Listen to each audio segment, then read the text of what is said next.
Hey YouTube, just another update. Second video for my portable HO scale model railroad, a 5x9 model railroad. It divides down the middle so that it can be portable. Last time pretty much all I had over on this side was wood. So I got the foam down and made a couple mistakes, but a couple of them I've corrected so far. The foam was a little bowed and I used spray glue to put it down, which it worked great on the bottom for the gluing it from the from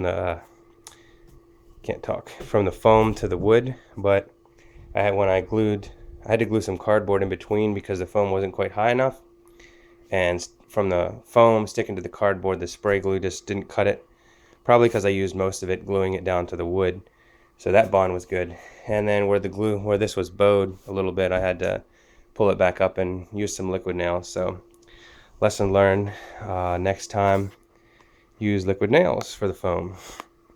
Started doing a little track planning, just like drawing out my track plan on the foam. I just like to draw my track plan out on the foam. I draw it on a computer program, a free computer program, just to see how it's going to fit in the space. And then I just use these like homemade tools that I've made with different radiuses of curves. You can see 22 to 28 for this one. I have another one for the smaller radius curves. I just draw the curves out, and I have a couple of switches, a couple of turnouts so far. I have two number 6s, right and left hand. I have number 5 and number 7, and I have an old Walther Shinohara, it's a number 7, 2824 switch, and I use this for my planning out my curve turnouts. And one little trick that you can use when you're drawing out something, if you don't have exactly the right piece of track, sometimes, like, I'm going to put a curved turnout over here, so this turnout is the one that's going over there.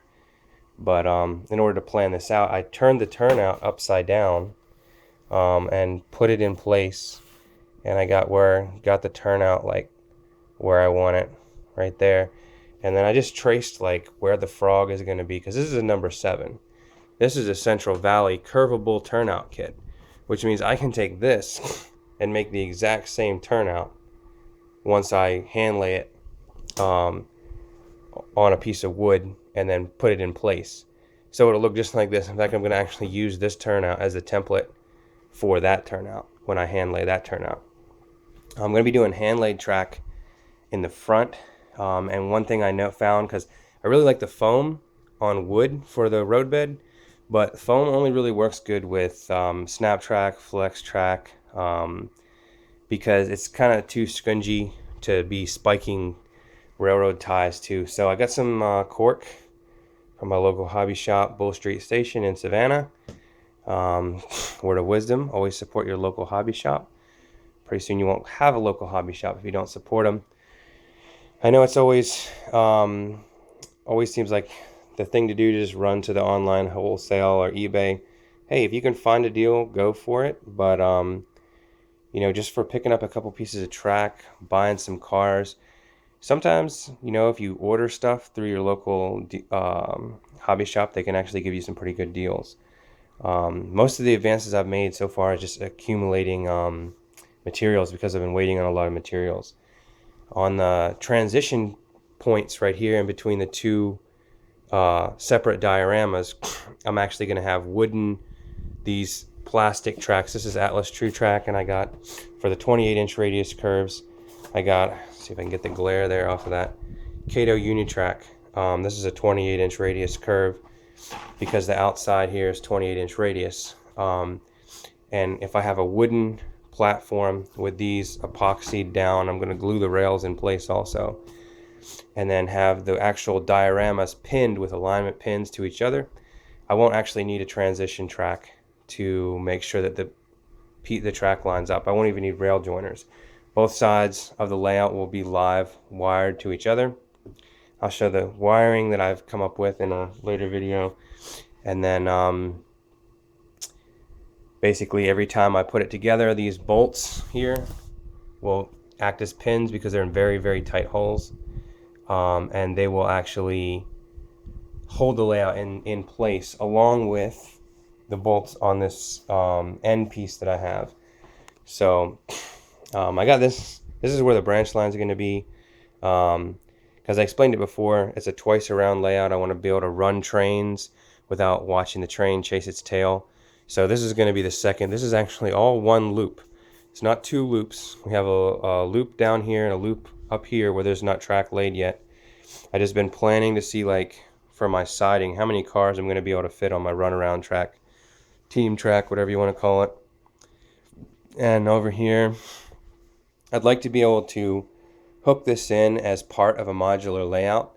If I ever build a couple of modules, that I can actually take this to a club, this whole layout, I'll be able to take to a club and hook it into a modular layout. That doesn't mean it's a modular layout by itself. It's just a portable layout because it doesn't have any standard. But if I have tracks going off on either side, then I can build modules that will fit to a club standard, and then I'll be able to run through like this is just another town on the layout, and the branch line will be working and everything. So, but anyways, as far as this side has gone, I know that in the last video I mentioned that I was had to extend the grade out to this side, and I had the Woodland Scenics incline starters here and here, bringing the grade out. And I'll show you exactly why on the other side, why I had to do that. Quickly though, I was pretty excited. I got these from my local hobby shop as well. They don't make these anymore, and they just had them laying around, and they were discounted. So I got a pretty good deal on these. I'm pretty excited about these. Probably the best detailed cars I've had so far. Most of the rolling stock and engines that I have are just like from my years of just growing up being a kid playing with trains, and most of those trains were all Tycos. Most of those cars you see in that string are all Tycos. There's a couple of roundhouse reefers, and I think there might be an Athearn car in there somewhere.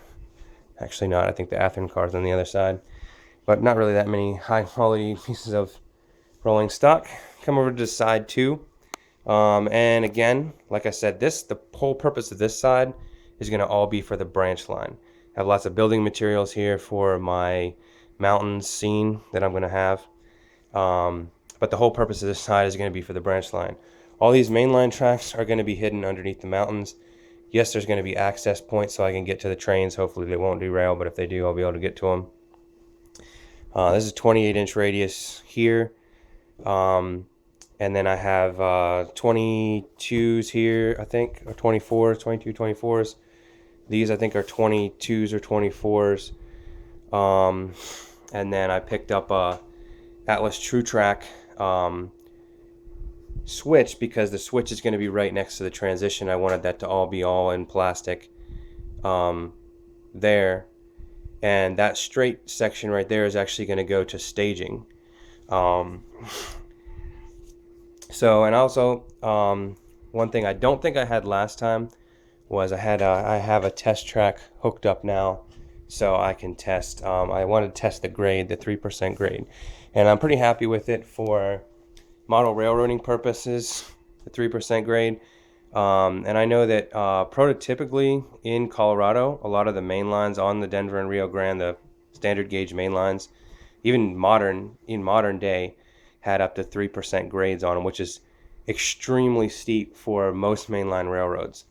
I mean, I don't think even like, the Norfolk and Western didn't even have, their Y6Bs pulling grades that steep on most of the modern main lines. It was more because of the drag freights, they needed such big engines. But for the scaling it down purposes, 3% seems to work pretty good. Have a little Bachmann 260 sound value engine over here. It successfully pulls 5 plastic axle, unweighted, stubborn old Tyco freight cars, plus a Bachmann Silver Series caboose up this grade without spinning, even it down to about speed step 6 or 7 out of 128. So that's pretty much crawling along for a 128 speed step, and then have it going about 6, and to not slip on this grade even in the curve. It's still 3% in the curve, and it doesn't have any traction tires. It's just a 6-wheel steam engine. So I think that if I ever get any more quality engines, which I plan to start getting into buying, like some more modern MTH diesels and some Broadway Limited steam engines, which I know the Broadway Limiteds have traction tires that I won't have any problem pulling some scaled down prototypical length trains. Obviously, I'm not going to be able to fit a 50 car train on this layout, but I am going to have, as I said, this here is going to go to staging. There's going to be a staging section over here. And I'll show, in future videos how that's going to work. But that's pretty much it for the update. I'm pretty excited about everything that I've acquired so far. I just have a lot of basically just building to do. So hopefully the next update will have a lot more done. Maybe even have a good bit of track work. I can be running some trains or something. I can run a train now, but it's just back and forth. So until next time, thanks for watching. Have a good one.